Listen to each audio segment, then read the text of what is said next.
Musa Suya Part 2 boiled the meat in his house before taking it to his various shops.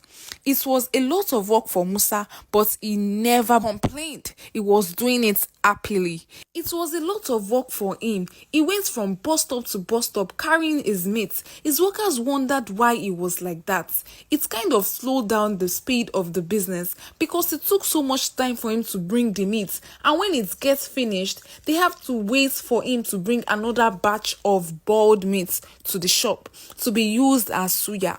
His workers decided to have a meeting with Malam Musa, and so one day they did.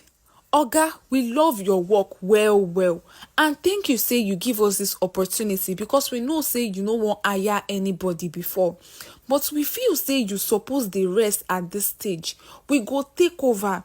We go market, go buy the meat. We go cook am, do everything for here, so you no go dey bother yourself, and like that the business go dey fast well.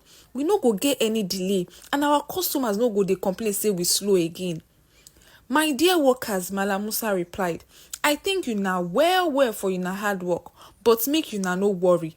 I go take care of am.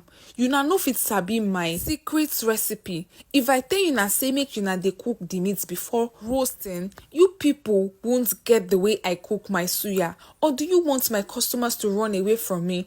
No, oga, they replied. Everything wey we dey say na for the good of the business. And yet again, Musa didn't listen to his workers. But one stubborn worker didn't listen to him too.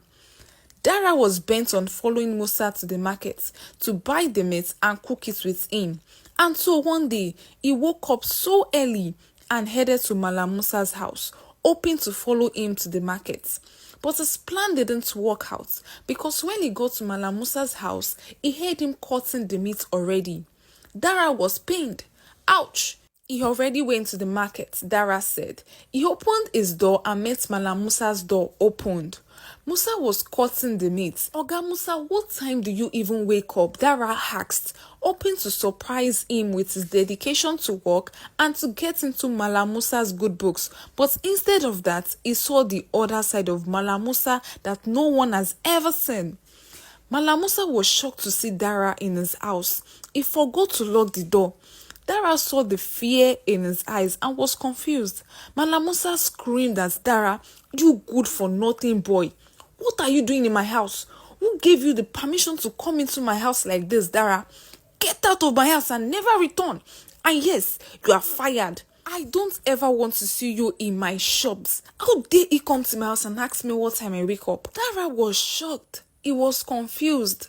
What did I do wrong? He asked himself. He was only looking out for the good of the suya business, but he got fired instead.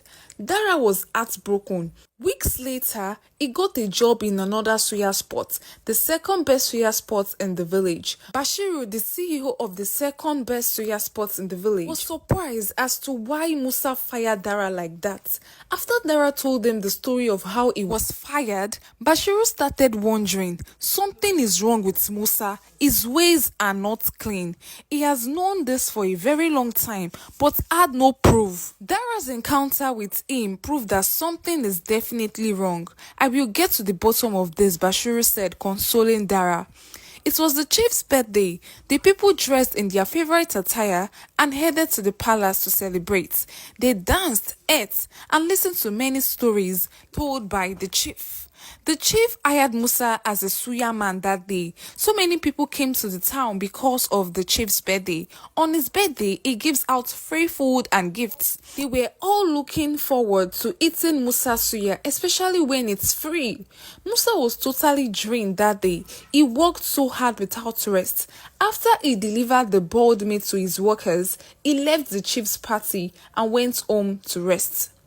Musa was fast asleep when he started hearing, he buys humans. Is that why Isuya is so cheap? What sort of teeth is that? It looks like a human teeth.